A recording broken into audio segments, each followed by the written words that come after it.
Hi, I'm Dan, and welcome back to the Rock Nerd Radio Show. I've bought a number of Iron Man figures in my day. I have a whole shelf filled with different Iron Man armors. There was a time where I was trying to get every single Iron Man armor in Legends form to have a gigantic hull of armor. Well, due to space restraints and the way that I have my setup, I kind of started backing off on Iron Man armors. But there was one armor that I was really hoping the Marvel Legends team would get around to kind of making a modern version, modern interpretation of. And recently they did just that. They released a brand new Mark 1 Iron Man figure, and I'm going to compare that with the movie version of Mark 1, the Mark 1 Iron Man armor. So check that out on today's edition of Which is Better here on the Rock Nerd Radio Show. Come geek out with us on the Rock Nerd Radio Show.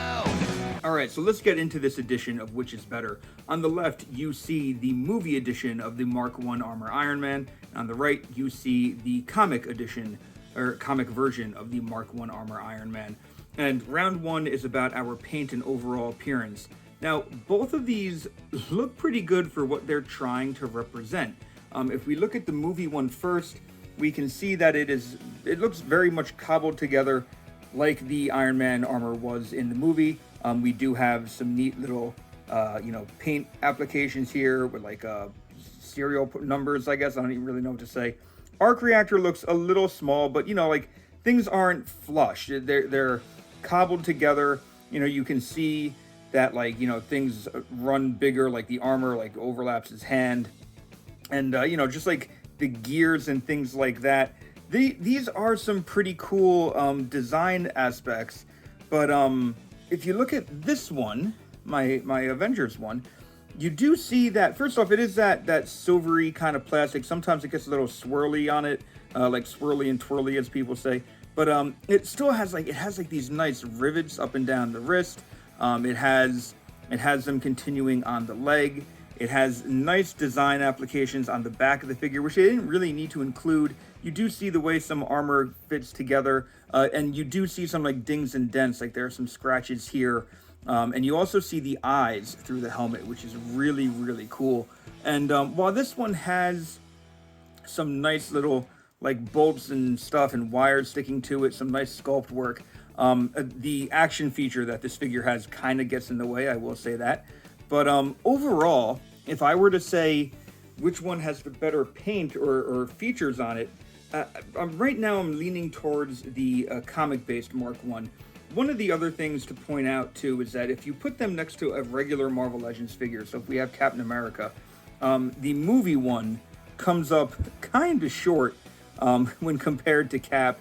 It definitely doesn't look as big, whereas the comic one is about the same size as Cap, maybe just a smidge bigger. So you would believe it is a man in just some like thinly put together armor, like it's not a big hulking suit. So with all that said and all that in mind, I do have to give round one of the paint and overall appearance to our new Avengers Earth's Mightiest, or Beyond Earth's Mightiest Iron Man. Round two is my articulation round, and with the old movie armor Iron Man, it does bear to mention that his head can go left and right, but only so much, as the armor, like the shoulders, kind of stop him from going all the way around. There's no other movement. It doesn't go up or down. It's not on a ball joint. The waist does turn a little bit. Mine gets stuck, and I don't know if that's just a part of the figure or what, or if mine has like a QC issue, but just moves a little bit here. Arms do go all the way around, and they can hinge up and down. Again, because of the way the shoulders are, you can't really get them to go all the way out. There is turn at the elbow and a little bit of bend. Again, the armor gets in the way on both arms, and nothing on the hands.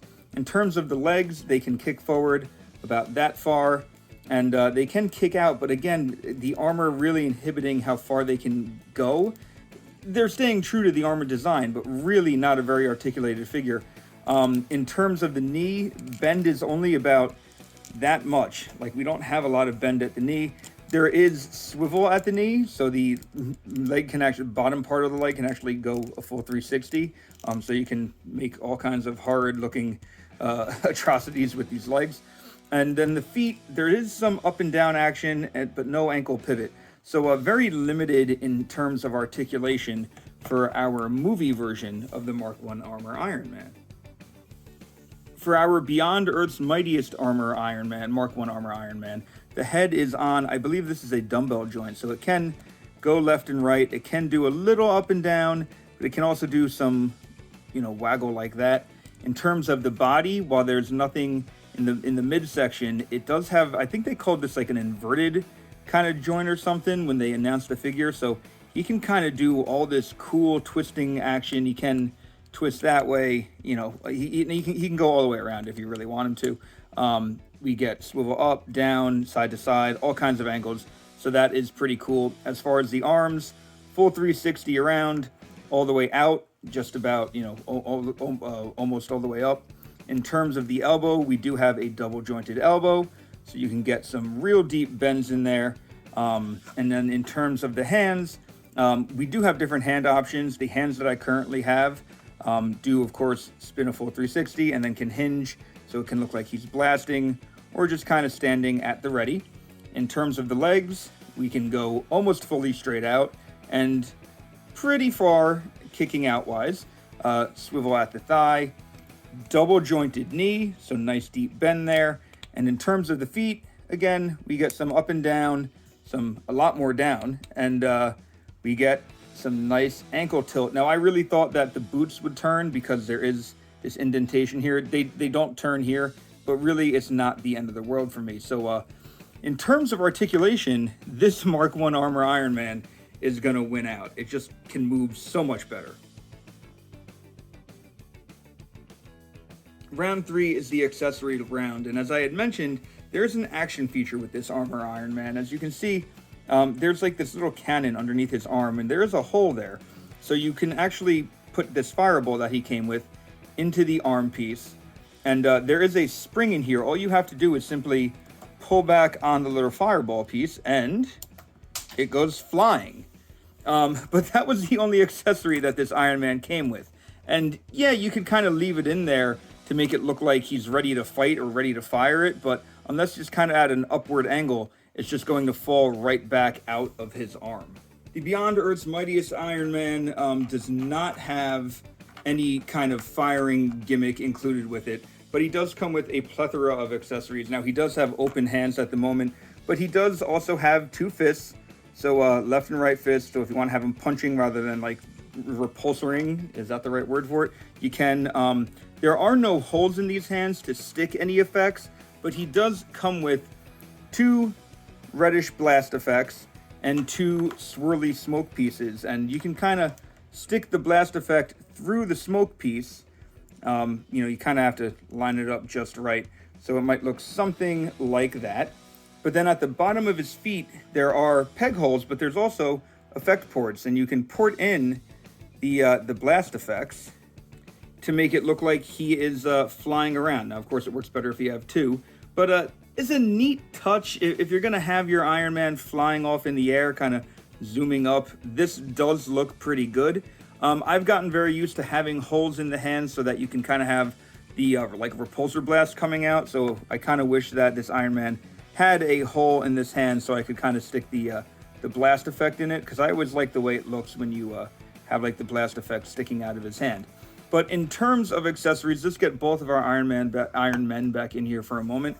And, this one just has a fireball. And again, it doesn't stay in the arm if it's aimed down or anything. So because of that, Beyond Earth's Mightiest Iron Man, once again, wins out on round 3.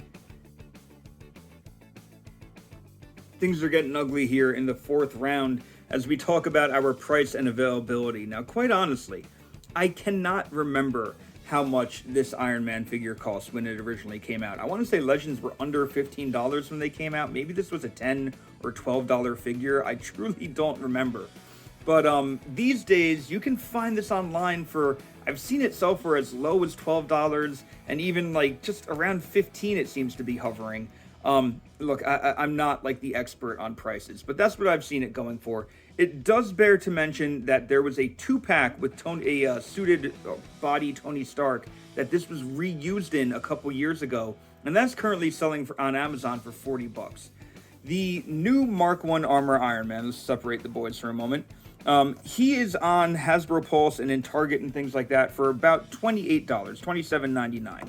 And honestly, the fact that you don't have to order him from strictly online, you can walk into a store and find him, I honestly think that's better in terms of availability. This one you can either find online like eBay or Amazon, but you don't know if you're going through third-party sellers, if you're going to get like a loose copy, a beat-up copy. Chances are, if you're finding this thing brand new, it's going to be in pretty good shape. So I know I normally kind of determine this based on price, and yes, the movie Mark 1 is currently cheaper, but I think you're getting more bang for your buck with this Armor Iron Man. So I'm going to say price and availability goes to our new Mark 1 Armor Iron Man. Round 5 is about the display compatibility of these figures. Look, I've said it before, and I'll say it again. In terms of my tastes, I tend to go with comic-styled stuff.